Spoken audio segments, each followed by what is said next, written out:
welcome back, friends. This is the second part of Clair de Lune. We're slowly transitioning it from a classical song to a jazz song. So 2 weeks ago, we did the lesson on like how to actually play the notes, the right notes, the way that it's written. And then today we're just going to talk about the theory of it. I think of the 3 lessons, this is going to be the shortest. And then next week, we'll be doing the lesson on how to cover this in light of the theory that we talk about today, how we would go about turning this into a jazz tune or a pop tune or whatever other genre you want to turn it into. I think the intermediate step is understanding what's actually going on with the music. Let's do that now. Okay, so then this is in the key of D flat. I think we covered that last time. That is the key of 5 flats there. And the chords are written in at the top here. So just trust me that all the notes that are in each measure, I've kind of gone through and like compiled them all together to find out what the notes, what you would call that collection of notes. For example, right here at the beginning of the song is, so that's an F and an A flat and then an F and then an A flat and then a D flat and then an F. So the collection of all those notes, F, A flat, D flat, F, A flat. Well, the F and the A flat are duplicates of this F and A flat, so I could take those out and it's still the same letter names. And this is just a D flat major chord. So the first 1, 2, 3 things that we play are all just notes from the D flat major chord, as if we took this D flat major chord, this D flat major chord, we took the top part of that one and the top part of that one, and then played the bottom part of that one. So eventually what we're gonna do is, if we wanted to transpose this to a different key or something like that, then we could go, okay, take any major chord, like a D flat, for example, give me 2 octaves of those, play the top part of the lower one, the top part of the upper one, and then the lower part of the upper one, and that's the beginning of Clair de Lune. At least that's the way it goes in my head. It's in D flat. And if I want to play this in a different key, which is not a thing that you frequently do in classical music, but if I wanted to, like, say, let's put it in the key of A, well, I would take an A major chord, and I would take another A major chord. I'd play the top part of this A major chord, and then the top part of this A major chord, and then I'd come down to here. So in the key of A, it would sound something like, or if I go up an octave, so those are all kind of the same thing as far as the theory is concerned. So that's all I did here is on each of these, like this one right here, this collection of notes is G flat and A and C and E flat. And so I called this collection of notes a G flat fully diminished chord, which is why it says G flat fully diminished right there. Now, in a lot of these cases, I did have to make some artistic decisions. For example, this one, that right there, technically, these notes right here are not a part of the G flat fully diminished chord. So I could have called it something that had to do with that right there, like a G flat minor major 7. But honestly, these notes don't seem like they are inside of the chord. They seem like they're what I would call neighbor tones. So we're playing this, if that's the chord, and then it's just a little sidestep and coming back. So just little neighbors that are not really part of the main chord. So I had to make some decisions in here about like what is the main part of the chord and what else is just kind of melodically thrown in there to connect the notes and make it sound more interesting. So then, if you trust me on that, then I'll show you these next ones here. Basically, I'm just reading the chords at the top. We have a D flat major chord, and then G flat fully diminished, and then this one right here, I call it D flat 6, because that would be D flat, 1, 3, 5, that's the major chord, and then this one right here would be the 6. Now, there are other things you could call this. Technically, it could also be a B flat minor 7. Because it's the exact same notes as a D flat major 6.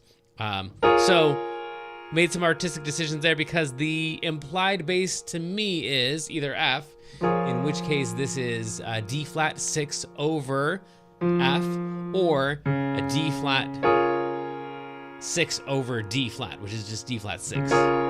So let me know if you have any questions about the things I'm saying. However, if none of this makes any sense and you don't know what a chord is, this theory part is probably not going to be your cup of tea. So maybe this is not the right lesson for you. But if this is making sense, let's keep going and talk about the theory of this thing.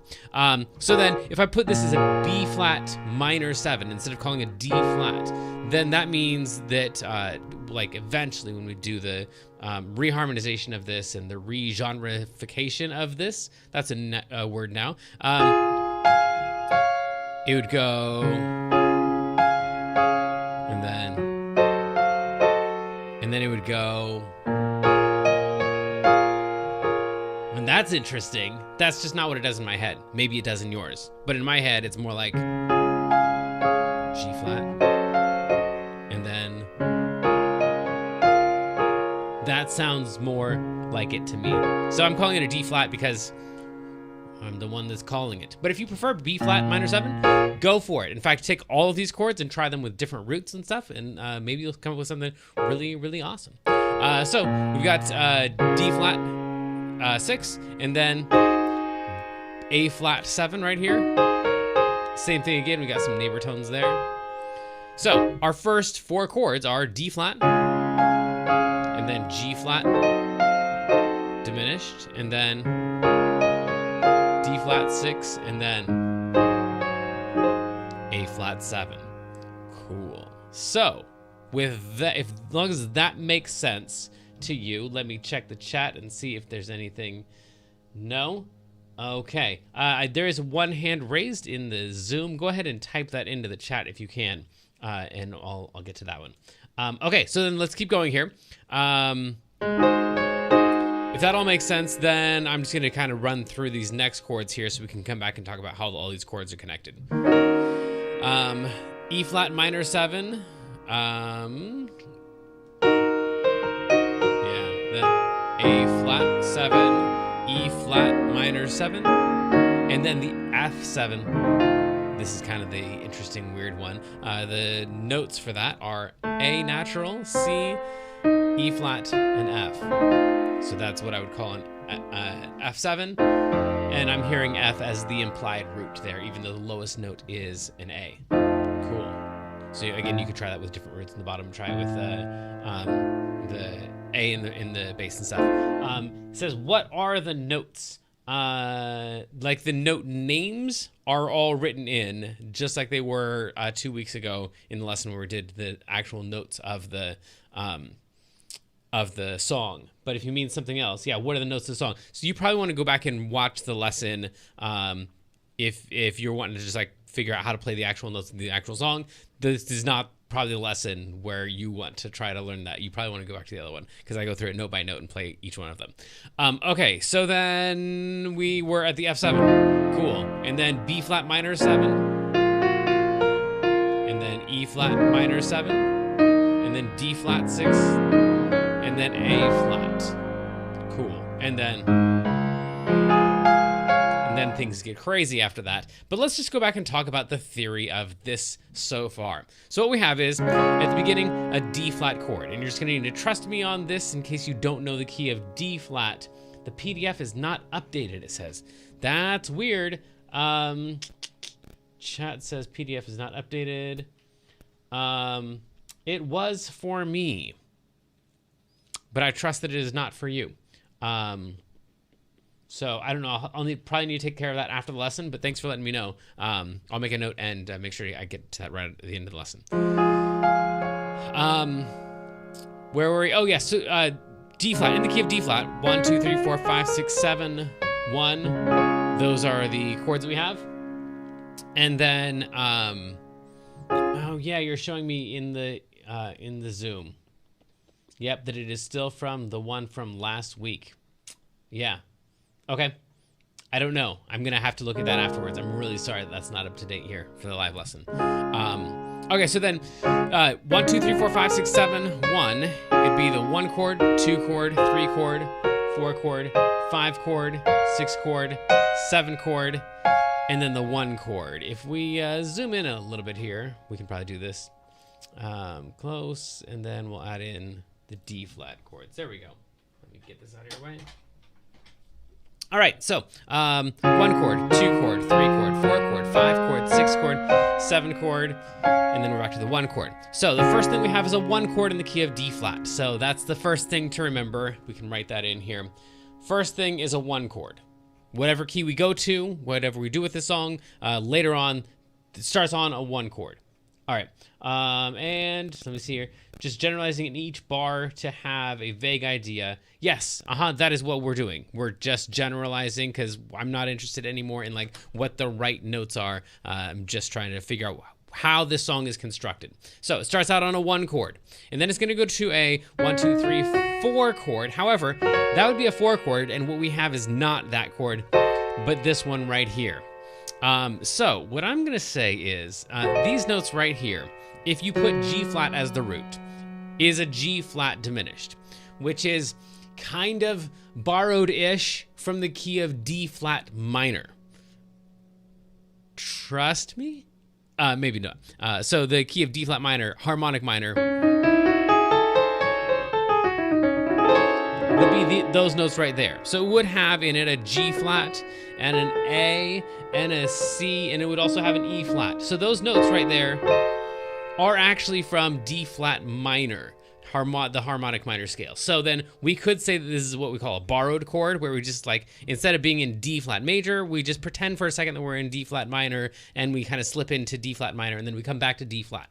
I actually think that is pretty much what's happening here. However, this one also, once we talk about jazz stuff, this one could also be considered an A flat chord, even though there's no A flat in it, because these notes are the most important notes from the A flat 7 flat 9 chord. So if we just throw in an A flat chord underneath here, we could notice that this is 1, 3, 5, 7, flat 9.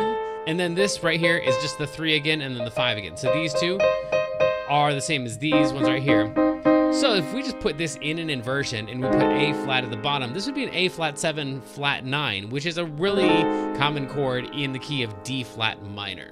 So depending on what root you want to put underneath this, you could call it 2 different things. I think an A flat 7 flat 9 is a more common chord than, did I say that right? Yes, A flat 7 flat 9. More common chord than a G flat fully diminished, but technically the A flat's not in there. So again, trying to make some artistic decisions here.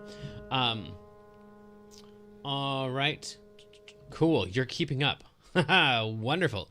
All right, so we start off with a 1 chord that's major, and then we go to either a 4 chord that's fully diminished, or if you want to think of it as a 5 chord with a 5 chord that has a flat 9 in it, that would also be an option. So let's just real quick take a look at what we're gonna do later on. Let's say we wanted to switch this to the key of C minor. All right, cool. I'm sorry, C major.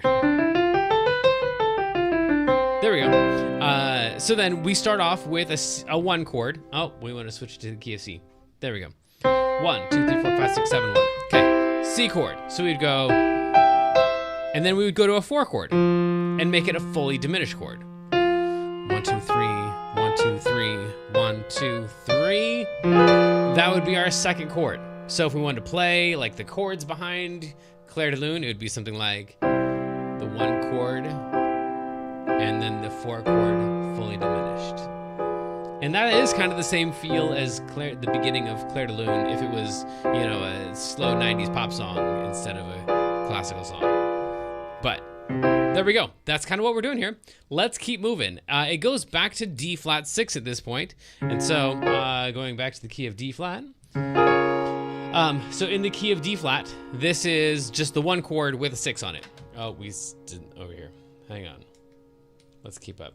4 chord that's diminished, or if you want to see it as a 5 chord with a 7 and a flat 9, that would also be an option. Okay, then over here, it's a 1 chord with a 6 on it. All good. And then A flat 7 is just a 5 chord with a 7 on it. So now we can take this to any key that we want. Let's switch it to E. We haven't tried E yet. So then, just a second, want to keep up with the chat. All right. Let me know if you need me to slow down or review any of this. In the key of E, we said.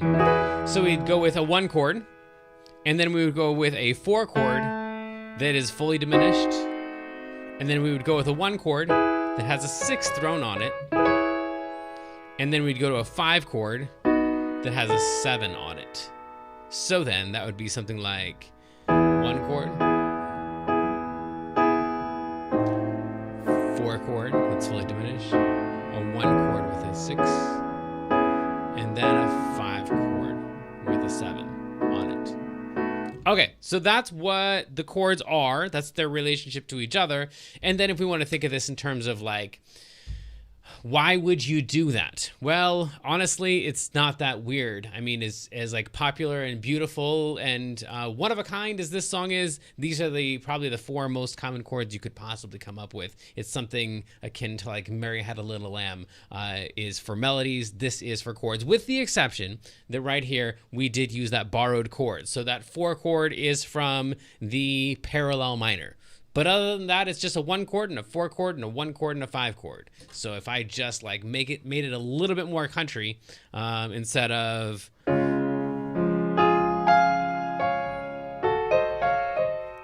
that, if I just played the 1 chord and then the 4 chord and then the 1 chord and then the 5 chord.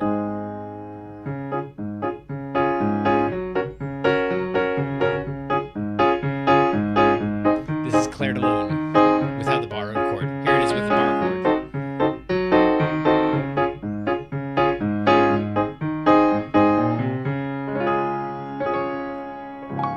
That's Clair de Lune. It's actually pretty simple. The thing that makes it complicated, like we talked about last time, is like the voicings, like trying to remember which notes out of the chords you're supposed to play and which ones you're not supposed to play. But the actual theory behind it is the same as every other song. It's just a key with a few alterations. This one has an alteration in the 2nd chord. Let's keep moving because some interesting things happen in the 2nd line here. So then if we just number these chords now, the E flat minor 7, am I back in the key of E flat? Yes, I am. Cool. So this is a 2 chord right here. So a 2 chord and then a 5 chord. And then a 2 chord. And then this one's the interesting one. This one is a 3 chord. So an F7. So we'd want to make sure that we played it as a major chord or a 7 chord, actually. Which implies that the chord is major because a 7 chord is a major chord with a lowered 7. Okay, cool. Yes, cool. Just trying to keep up with the chat here. So then we have a 1 chord, a 2 chord to a 5 chord to a 2 chord, and usually in most songs, if this was gonna like keep up with the like really super predictable chords, we'd go 2 chord to a 5 chord, and then a 2 chord, and then a 5 chord, and the 1. But in this case, it goes 2 chord to a 5 chord to a 2 chord to a 3 chord. Yeah. Now, this is where things get normal again. What would you expect after a 3 chord that has a 7 on it? That sounds like a crazy question to people who haven't played a whole ton of songs before. But in almost every case, when you have a major 3 chord, let me go back to the key of C so that sentence makes a little bit more sense. If we were in the key of C and we went to the 3 chord, but instead of playing a regular 3 chord, we played a major 3 and threw a 7 on it. This actually happens quite a lot in music, and there are 2 options that are almost for sure going to happen after you see a major 3 chord in any song. It's either going to go to the 4 chord or it's going to go to the chord that has almost the exact same notes in it as the 4 chord, and that is the 6 chord. So a major 3 with a 7 on it is almost definitely going to go to a 6 chord, or it's going to go to a 4 chord, and the 2 are virtually the same thing. So it's almost like not even 2 different options. Those are the same option, going to the 4 chord or going to the 6 chord.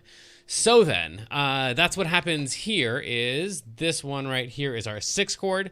So that's pretty predictable right there. The things that would throw a person would be this one right here. This is unique, having a 3 with a 7 in there. You got to remember that's coming up, and this borrowed chord here in the 2nd chord. Other than that, it's pretty straightforward. These chords are not weird. Even moving on to the next 3 chords, this is just a 2 chord to a 1 chord to a 5 chord. So all you really got to watch out for in the theory of Clair de Lune is 2nd chord's a borrowed chord. Cool. got that. And then in the second line, there's a major 3 chord that goes exactly where we'd expect it to go. It goes to the 6, and that's because of the circle of fifths. The circle of fifths, in case you haven't heard that word before, that's cool. This is the first time you've heard that word and that phrase. So then just note that you heard that and you don't have to pay attention to any of the rest of this. If you've heard of the circle of fifths before, maybe pay a little bit more attention so it'll start to make a little bit more sense. But you're going to hear that thing a million more times. So you've got time to figure out what in the world it is and what all it does. What I will say is that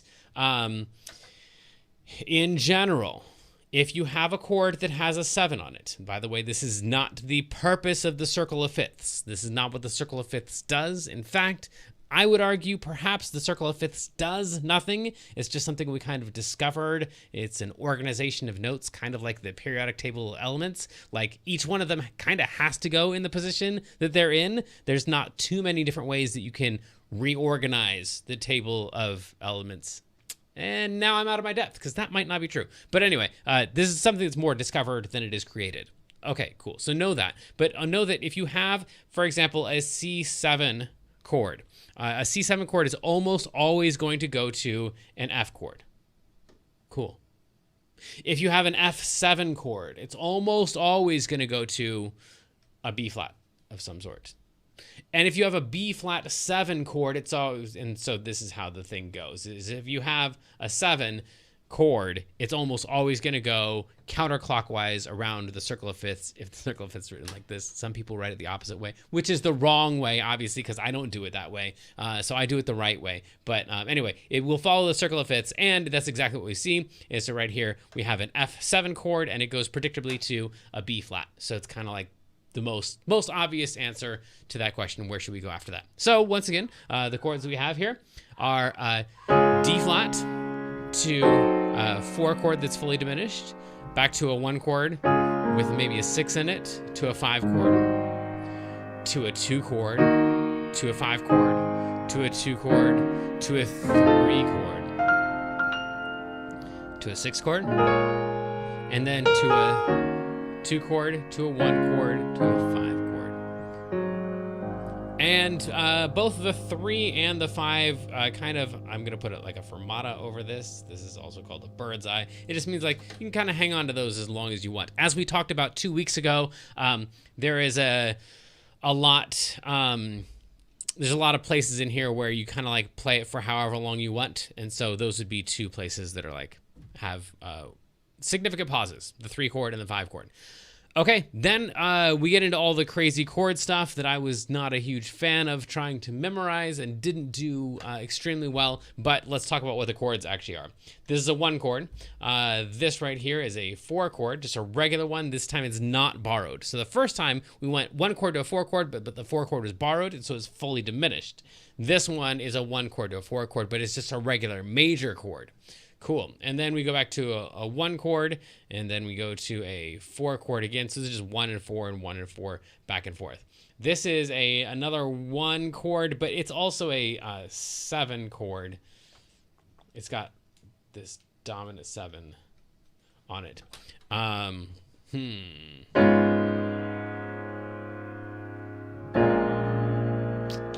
Yeah, we probably don't want to talk about that.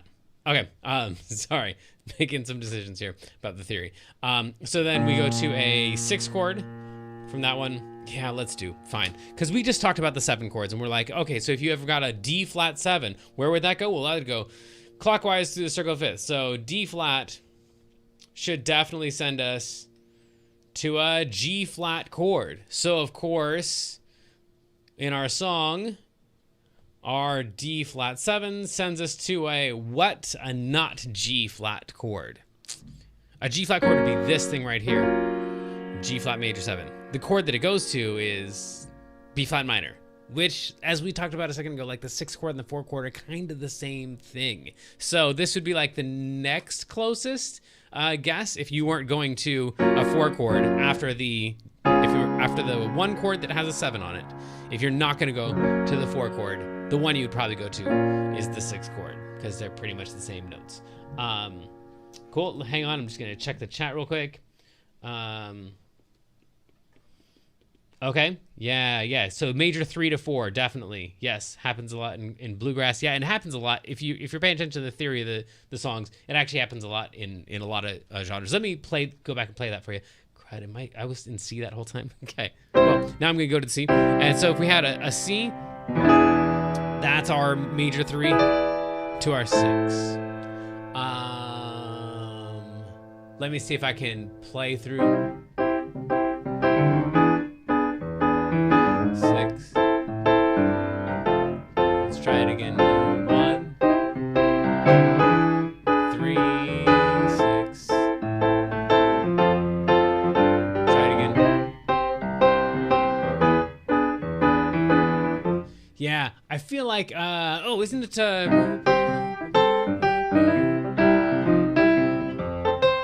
I thought there was a 3. Yeah.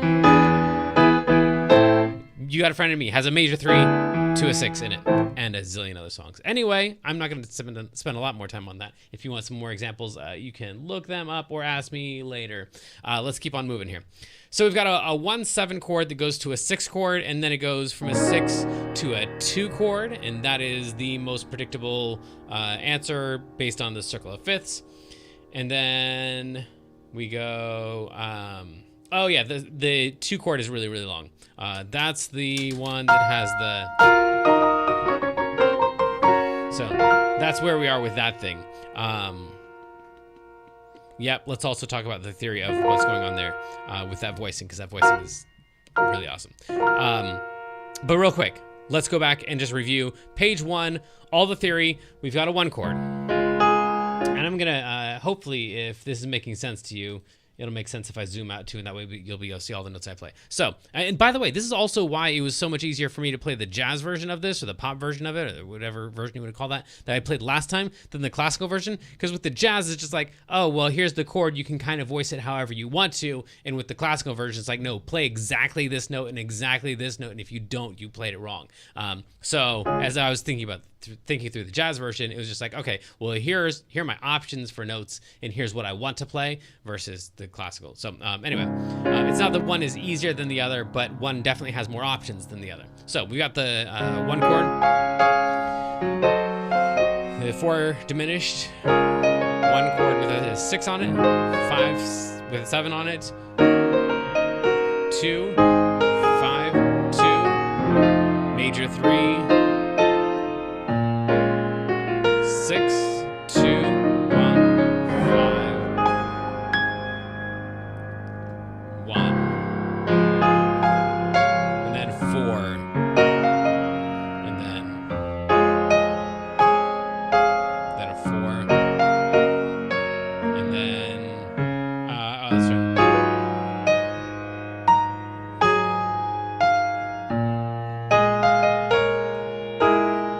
And then we have the 2 chord right here, and this is the fun one. So this voicing is again, we've got an E flat minor 7 chord is what I'm calling it. So with the E flat minor 7, you'll notice that the notes that we have here are out of this thing. This is the 3 and the 5 of the chord. So we take out the root entirely. We play the root down here. And then we don't need the root anymore because we got plenty of E flat. So we don't need to put in another E flat up here. We got plenty of it. So we just play the 3 and the 5 here, and we play the 5 here. All the rest of these are not actually in the chord. This is the 9 of the chord. So if we went 1, 3, 5, 7, 9, the F is the 9 of the chord. So the thing that we're really emphasizing, the reason this voicing really stands out is because it really accentuates the 9 there and doesn't have any of the root at all. So we played the root down here. And then we just move that 9. And actually you could move it to anywhere you wanted to.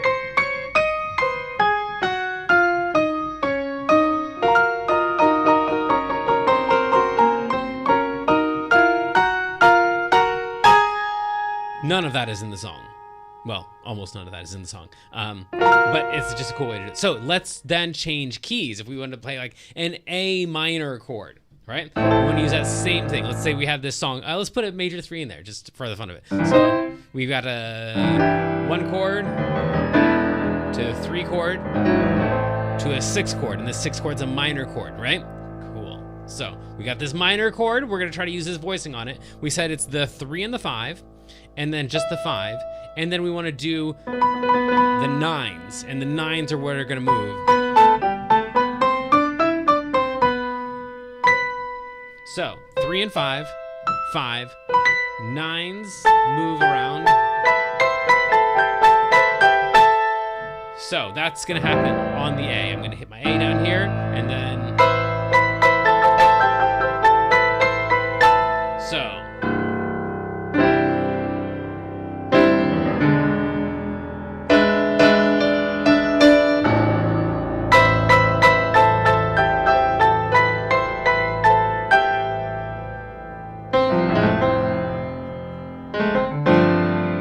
Borrowed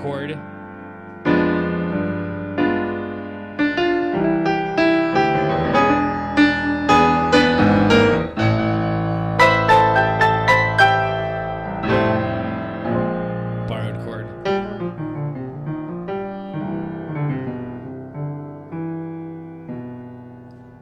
Cool.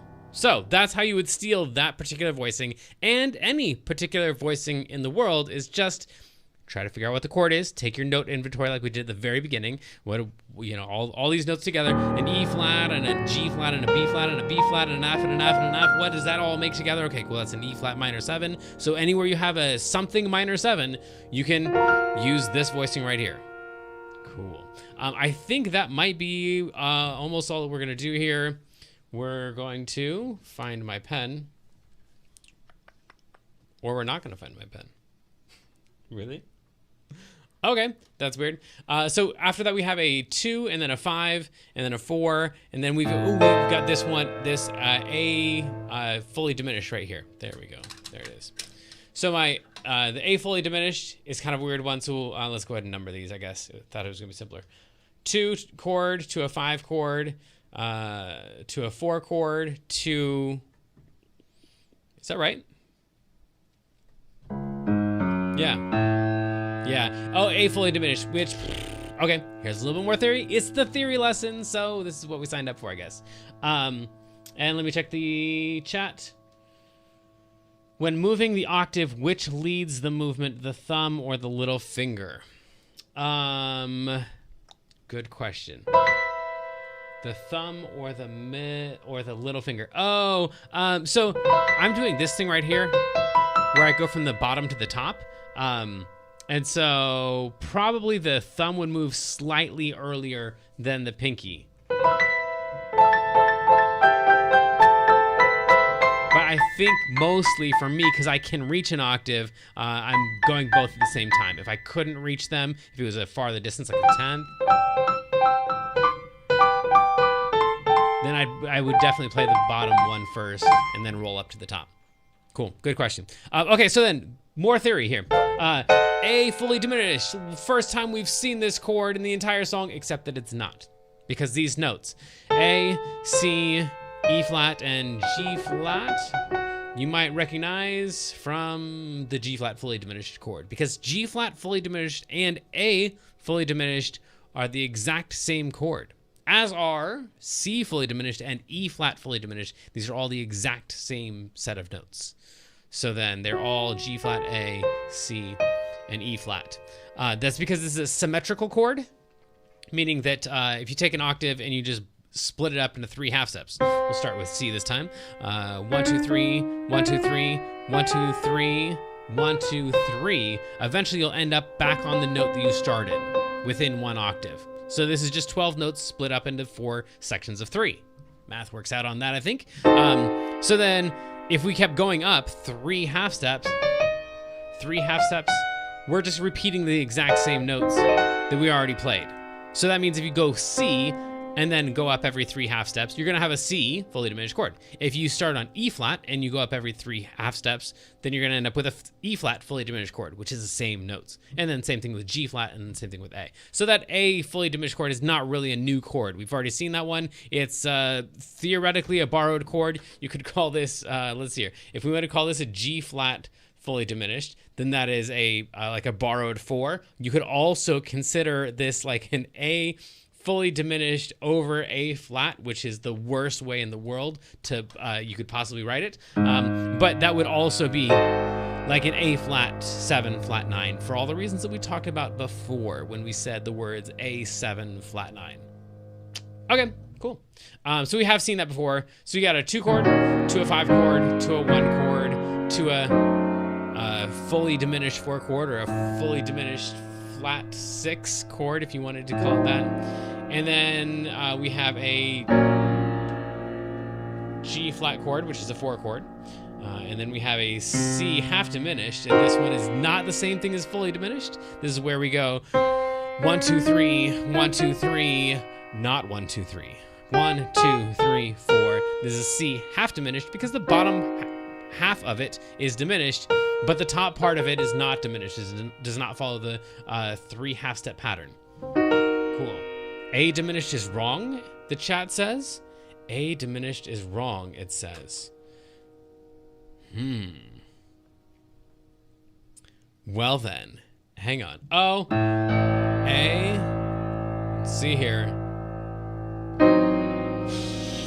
Okay, so then based on this, so A diminished would be wrong as far as what we're looking at here. I agree with you that that set of notes right there does not say A diminished. However, because we started with this big A down here, in the same way that this right here can't possibly be an E flat minor chord because there's no E flat in here, except that we started with E flat.